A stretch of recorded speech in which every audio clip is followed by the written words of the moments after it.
Hello friends, आज 8 अगस्त 2025 है और आज से ठीक एक दिन पहले 6 अगस्त 2025 को मेरा कॉमसेट यूनिवर्सिटी इस्लामाबाद में एमएस केमिस्ट्री के एडमिशन के लिए डिपार्टमेंटल टेस्ट था। हुआ यूँ कि सबसे पहले मैंने कॉमसेट यूनिवर्सिटी इस्लामाबाद में एमएस केमिस्ट्री में एडमिशन के लिए अप्लाई किया। फिर मैंने यूनिवर्सिटी के थ्रू गैट दिया।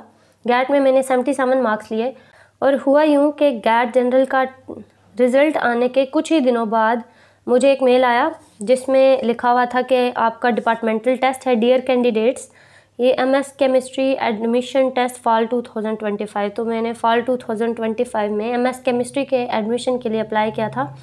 मुझे मेल आया कि dear candidates, the MS admission test departmental has been scheduled on August 6, 2025 at 9 AM कि आपका जो 6 अगस्त 2025 को सुबह 9 बजे आपका एमएस एडमिशन का डिपार्टमेंटल टेस्ट है।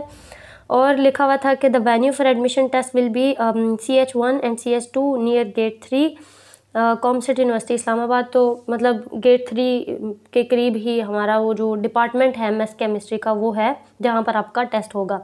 अब टेस्ट के बारे में क्या लिखा हुआ था? The test will be MCQs type and will cover the physical, analytical, inorganic and organic chemistry subjects and duration of the test will be 60 minutes. तो यहाँ से मुझे पता लगा कि 60 मिनट्स का टेस्ट होगा जो MCQs बेस्ड होगा और इसमें 20 MCQs थे। मैं आपको बता रही हूँ क्योंकि मैं टेस्ट दे के आई हूँ। सो 20 MCQs थे टेस्ट में और फिज़िकल के, कुछ एनालिटिकल के थे, कुछ इनऑर्गेनिक के और कुछ ऑर्गेनिक के। और फिर जो थर्ड पॉइंट यहाँ पे लिखा हुआ, all the candidates are strictly advised to bring original and attested copies of their academic transcripts और डिग्रीज़। तो साथ में ओरिजिनल डॉक्यूमेंट्स भी लेके जाने थे। तो यहाँ से लगा कि भाई इंटरव्यू भी उसी दिन ही है जिस दिन हमारा डिपार्टमेंटल टेस्ट है। तो जितने भी ओरिजिनल डॉक्यूमेंट्स थे, मेरा BS का जो ट्रांसक्रिप्ट है वो, इसके अलावा मेरा FSC का रिज़ल्ट, मेरा मैट्रिक का रिज़ल्ट। सो ये 3 डॉक्यूमेंट्स थे जो ओरिजिनल लेके गए। इसके अलावा मेरा CNIC और जो है वो जो NTS के थ्रू जो NTS का टेस्ट था मेरा, ठीक है, गैट, वो जो टेस्ट है आपका उसका आपने प्रिंट निकलवा के उसकी वो लेके जाना था। साथ में उसकी ऑलमोस्ट 4 कॉपीज़ चाहिए थी। हर डिग्री की भी 4 कॉपीज़ चाहिए थी अटेस्टेड, जो हमने वहाँ पे सबमिट करवाई। अब आते हैं टेस्ट पे। तो डॉक्यूमेंट्स की समझ आई कि आपको अपने सारे ओरिजिनल डॉक्यूमेंट्स लेके जाने हैं और इसके अलावा हर एक की कॉपीज़ भी लेके जानी है। तो एक डॉक्यूमेंट की आपको 4 कॉपीज़ लेके जानी है। सो डॉक्यूमेंट वो कॉपीज़ आप अटैच करवा लें पहले ही। और साथ में आपको फ़ोटोज़ चाहिए होती हैं, वो भी 4 चाहिए होती हैं। सो 4 फ़ोटोज़। तो हुआ यूँ कि ठीक 9 बजे हम लोग केमिस्ट्री डिपार्टमेंट के बाहर सब खड़े थे। ऑलमोस्ट 150 बच्चा था जो टेस्ट के लिए आया हुआ था, डिपार्टमेंटल टेस्ट के लिए। और अब उस टेस्ट में हम लोगों को एंटर किया गया। रोल नंबर वाइज नहीं बिठाया गया, ऐसे रैंडमली बिठाया जा रहा था रूम्स में। तो एक रूम में बच्चे बिठाए जो पूरे नहीं आए, नेक्स्ट रूम में ले गए, ऐसे वाला सीन था। तो सख्ती इतनी ज़्यादा नहीं थी, मतलब जो हमारे पास ज़्यादातर जो स्टूडेंट्स थे वो एक दूसरे को नहीं जानते थे, ज़ाहिर है डिफरेंट इलाकों से गए हुए थे। लेकिन कुछ स्टूडेंट्स थे जो एक दूसरे को जानते थे, तो वो लोग थोड़े इकट्ठे बैठे, थोड़ा बहुत आपस में डिस्कस भी कर रहे थे। तो लेकिन ज़्यादातर स्टूडेंट्स एक दूसरे को नहीं जानते थे, सब ने अपना अपना ही टेस्ट किया। अब टेस्ट में क्या था, 20 MCQs थे और MCQs जो हैं वो इजी नहीं थे, डिफ़िकल्ट थे, ठीक है। जब मैं गई टेस्ट देने तो मैंने एक सीनियर से पूछा था, उन्होंने कहा था बहुत बेसिक टेस्ट होता है, तैयारी की ज़रूरत नहीं है उसके लिए। तो मैं तैयारी नहीं करके गई थी, तो मुझे टेस्ट काफ़ी डिफ़िकल्ट लगा। और इस वजह से भी डिफ़िकल्ट लगा क्योंकि BS के बाद मैंने गैप लिया और उसके बाद मैंने MS के लिए अप्लाई किया। तो इस वजह से भी चीज़ें आती थीं पर रिवाइज़ नहीं थी, इस वजह से डिफ़िकल्ट लग रहा था टेस्ट। अब MCQs किस तरह के थे? सो 20 MCQs थे जिनको 60 मिनट्स में सॉल्व करना था। तो कुछ MCQs थे आयोपैक नोमेनक्लेचर पे, ट्रांजिशन मेटल कम्प्लेक्सेस के। IUPAC nomenclature of transition metal complexes, ये हम लोगों ने आई थिंक 5th सेमेस्टर में पढ़ा था, IUPAC nomenclature transition metal complexes का। सो इसमें आपको ऐसे कोई कम्प्लेक्स दे दिया गया था और पूछा गया था, नीचे उसके नाम लिखे हुए थे, ठीक है, और आपको बस ये बताना था कि इसका जो सही नाम है वो कौन सा है। और एक और MCQs था जिसमें कोऑर्डिनेशन नंबर पूछा गया था कि बताएं कोऑर्डिनेशन नंबर क्या है इसका। सो कोऑर्डिनेशन नंबर आपको बताना था, ठीक है, coordination number, central metal atom का ऑक्सीडेशन स्टेट, तो ये सब चीज़ें आप देख लें। और इसके अलावा एक MCQs था क्रोमेटोग्राफी पे, जिसमें गैस फेज़ क्रोमेटोग्राफी थी और ये बताना था कि गैस क्रोमेटोग्राफी में जो स्टेशनरी फेज़ है वो कौन सा होता है, वो लिक्विड होता है, गैस होता है, मिक्सचर होता है, तो या सॉलिड होता है। तो ये पूछा गया था, मतलब क्रोमेटोग्राफी पे MCQs आया था, गैस क्रोमेटोग्राफी पे। ये आई थिंक हम लोगों ने 6 सेमेस्टर में पढ़ी थी क्रोमेटोग्राफी। सो गैस क्रोमेटोग्राफी था, तो इसमें ये बताना था कि स्टेशनरी फेज़ का नेचर क्या है, स्टेशनरी फेज़ का नेचर क्या है, ये MCQs आया था मेरा। और इसके अलावा हाफ़ लाइफ पे आया था, ठीक है, हाफ़ लाइफ डिके। तो उसमें था कि जो हाफ़ लाइफ डिके है उसकी वैल्यू किस पर डिपेंड करती है। तो MCQs बहुत से थे, कंसंट्रेशन पे, प्रेशर पे, वॉल्यूम पे, एनर्जी पे, तो इस तरह के थे। हाफ़ लाइफ डिके के रिलेटेड था। और MCQs था रिएक्शन काइनेटिक्स पे, ठीक है। रिएक्शन काइनेटिक्स में क्या था कि एक हमें जो है वो रिएक्शन इक्वेशन दे दिया गया था और हमें ये बताना था कि वो फर्स्ट ऑर्डर का है इक्वेशन, सेकंड ऑर्डर का है या थर्ड ऑर्डर का है। और इसके अलावा जो है वो फर्स्ट ऑर्डर काइनेटिक्स के अगर फर्स्ट ऑर्डर रिएक्शन हो, तो ये पूछा गया था, ये वाला एग्जैक्टली मेरा ऐसे आया था, फर्स्ट ऑर्डर रिएक्शन हो तो बताएं कि जो फर्स्ट ऑर्डर रिएक्शन है वो उसका जो रेट है वो किस पर डिपेंड नहीं करता, किस पर डिपेंड नहीं करता। फिर नीचे बहुत से MCQs दिए हुए थे कि कंसंट्रेशन पे डिपेंड नहीं करता, या फिर जो प्रोडक्ट की कंसंट्रेशन पे डिपेंड नहीं करता, रिएक्टेंट की कंसंट्रेशन पे डिपेंड नहीं करता। तो इस तरह से MCQs दिए हुए थे, पर यही था कि फ़र्स्ट ऑर्डर रिएक्शन जो है उसका रेट किस पर डिपेंड नहीं करता। इसके अलावा एनालिटिक में था UV विजिबल स्पेक्ट्रोस्कोपी का, कि UV विजिबल जो स्पेक्ट्रोस्कोपी है उसमें जो लाइट का सोर्स है वो कौन यूज़ होता है। तो नीचे ऑप्शन थे कि टंगस्टन यूज़ होता है या फिर और भी इसी तरह के ऑप्शन थे, टंगस्टन है या हाइड्रोजन लैंप है, इस तरह से।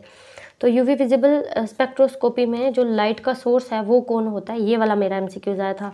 इसके अलावा एक और था IR स्पेक्ट्रोस्कोपी। तो IR स्पेक्ट्रोस्कोपी में जो हम लाइट यूज़ करते हैं उसकी जो वेवलेंथ है वो कितनी होती है, ये वाला आया था। और ग्राफ का आया था कि ग्राफ इसका कैसा होता है, ग्राफ कैसा होता है। इसी तरह केमिकल शिफ्ट पे MCQs था, केमिकल शिफ्ट पे कि जो ग्राफ है लाइक केमिकल शिफ्ट की वजह से ग्राफ के साथ क्या होता है कि ग्राफ डिवाइड हो जाता है, ग्राफ राइज करता है, फॉल करता है। ऐसे केमिकल शिफ्ट वाला एक MCQs था। NMR स्पेक्ट्रोस्कोपी पे भी एक MCQs आया था, NMR स्पेक्ट्रोस्कोपी पे। और इसके अलावा लैम्बर्ट बियर्स लॉ, ठीक है, लैम्बर्ट बियर लॉ, ये भी मुझे याद नहीं अभी ठीक से, ये भी हमने 6 सेमेस्टर में आई थिंक पढ़ा था फिज़िकल में। लैम्बर्ट बियर्स लॉ, तो इसमें था कि जो पता नहीं इंटेंसिटी थी कि क्या था, वो किस पर डिपेंड नहीं करता। तो आगे दिया हुआ था पाथ लेंथ पे, कंसंट्रेशन पे, कुछ ऐसी चीज़ें दी हुई थी। लेकिन यही था कि according to Lambert Beer law, तो जिस बंदे को लैम्बर्ट बियर लॉ का मैथमेटिकल इक्वेशन आता होगा वो बहुत इजीली बता सकेगा कि जो रिलेशनशिप उन्होंने पूछा था वो क्या था, ठीक है। लैम्बर्ट बियर लॉ का मैथमेटिकल इक्वेशन आप अच्छे से देख लें। और हाँ, आइसोमेरिज्म पे एक बहुत अच्छा MCQs आया था। आइसोमेरिज्म पे MCQs था कि इसमें ना आपको एक कम्प्लेक्स दे दिया गया था और पूछा गया था बताएं इसमें कौन से टाइप का आइसोमेरिज्म पाया जाता है। फिर MCQs उसके लिए दिए हुए थे कि बताएं इसमें ज्योमेट्रिकल आइसोमेरिज्म है या फिर जो है वो लिंकेज आइसोमेरिज्म है, इसी तरह से आयनाइजेशन आइसोमेरिज्म है या कौन से वाला है। लिंकेज है, तो आप क्या करें कि जो आइसोमेरिज्म है उसकी डेफिनेशन और आइसोमेरिज्म की जो टाइप्स है ना, ठीक है, उनकी एग्जांपल्स गौर से देख लें, ताकि क्योंकि आपको पेपर में एग्जांपल दिया होगा और आपको जज करना होगा कि वो कौन सी टाइप का आइसोमेरिज्म है।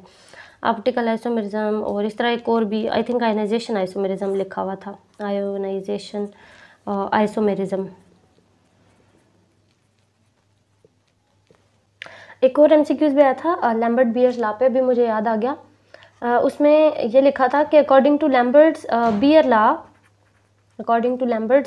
Law, the absorption increases with increase in, आगे नीचे ऑप्शन दिए हुए थे, only concentration and path length, only path length या फिर इनमें से कोई भी नहीं, ठीक है। According to Lambert's Beer law the absorption increases by, ये आप देख लेना कि कौन से वो फैक्टर्स हैं जिनसे एब्जॉर्प्शन इंक्रीज़ करती है, क्या वो सिर्फ पाथ लेंथ है क्या वो सिर्फ कंसंट्रेशन है या पाथ लेंथ और कंसंट्रेशन दोनों को बढ़ाने से एब्जॉर्प्शन बढ़ता है, या फिर जो है वो लाइक इनमें से कोई भी फैक्टर नहीं है अकॉर्डिंग टू लैम्बर्ट्स-बियर लॉ। तो जब आप लैम्बर्ट्स-बियर लॉ पढ़ेंगे तो आपको पता लग जाएगा। एक और एमसीक्यूज था जिसमें आपको 3 से 4 एलिमेंट्स दिए हुए थे और आपको ये बताना था सबसे ज़्यादा आयनाइजेशन एनर्जी किसका है। So which one has the highest ionisation energy. और उनमें जो पहला एलिमेंट था आई थिंक वो सोडियम दिया हुआ था, ए ऑप्शन था, बी था मैग्नीशियम, सी था एल्युमिनियम और डी ऑप्शन था कैल्शियम। ठीक है, इसी तरह के एमसीक्यूज थे। सो इसमें आपने बताना था कि इनमें से सबसे ज़्यादा हाईएस्ट आयनाइजेशन एनर्जी किसका है। सो जो ट्रेंड्स है ना आयनाइजेशन एनर्जी के पीरियड में, ग्रुप में, उसको अच्छे से समझ लेना। ठीक है, फिर आप बहुत इजीली बता सकते हैं कि इनमें से सबसे ज़्यादा हाईएस्ट आयनाइजेशन एनर्जी किसका है। एक और था फेज इक्विलिब्रियम पे, जिसमें आपको बताना था कि एक वन कंपोनेंट सिस्टम है। ठीक है, वन कंपोनेंट सिस्टम है जिसके 2 फेजेस के दरमियान इक्विलिब्रियम एग्जिस्ट करता है। कितने फेजेस के दरमियान? 2 फेजेस के दरमियान। ठीक है, सो वन कंपोनेंट सिस्टम जिसके 2 फेजेस के दरमियान इक्विलिब्रियम एग्जिस्ट करता है। आप ये बताएं कि उसका डिग्री ऑफ फ्रीडम क्या होगा, उसका डिग्री ऑफ फ्रीडम क्या होगा। ये भी हम लोगों ने आई थिंक 5th सेमेस्टर में पढ़ा था फिजिकल केमिस्ट्री में, डिग्री ऑफ फ्रीडम फाइंड करना। तो ये अब डिग्री ऑफ फ्रीडम कैसे फाइंड करते हैं ये बहुत अच्छे से, ठीक है, देख लेना। वैसे वन कंपोनेंट सिस्टम का डिग्री ऑफ फ्रीडम 2 होता है।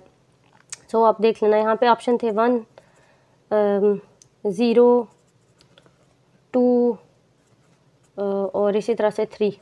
ठीक है, तो डिग्री ऑफ फ्रीडम किसी भी कंपोनेंट सिस्टम का, चाहे वन कंपोनेंट सिस्टम है, 2 कंपोनेंट सिस्टम है, किस तरह से फाइंड करते हैं वो आप सीख लेना।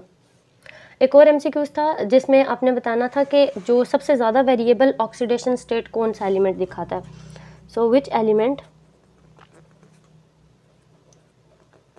shows the maximum variable oxidation state, the maximum number of which element shows the maximum number of variable oxidation state,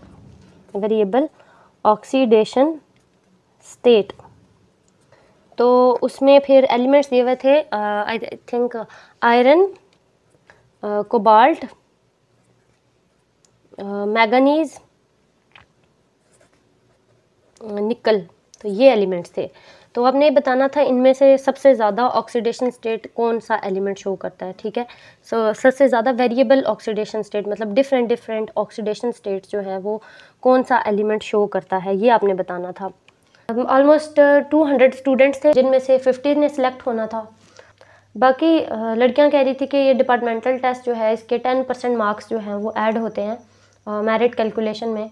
तो मेरा तो टेस्ट अच्छा नहीं हुआ। मैंने यूट्यूब पे काफ़ी सर्च किया, मुझे डिपार्टमेंटल टेस्ट के रिलेटेड कोई वीडियो मिले, बट एक भी वीडियो नहीं था। गूगल पे सर्च किया, कोई सिलेबस नहीं था कॉमसेट ने दिया हुआ।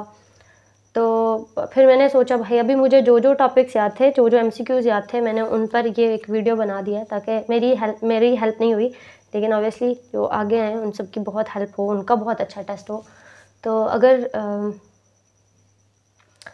हम लोग टेस्ट दे ही रहे थे तो एक सर आए, उन्होंने बोला कि इंटरव्यू नहीं होना, आप सब अपने अपने ओरिजिनल डॉक्यूमेंट्स निकाल के रखें। तो उन्होंने आके हर एक बच्चे के ओरिजिनल डॉक्यूमेंट्स देखे और फिर हम लोगों ने जो फ़ोटो कापीज़ लेके आए थे उनको वहीं से स्टेपलर लेके स्टेपल किया और वहीं पे सबमिट करवाया और बस फिर घर वापस आ गया। हमारा इंटरव्यू नहीं हुआ था, सिर्फ डिपार्टमेंटल टेस्ट हुआ था।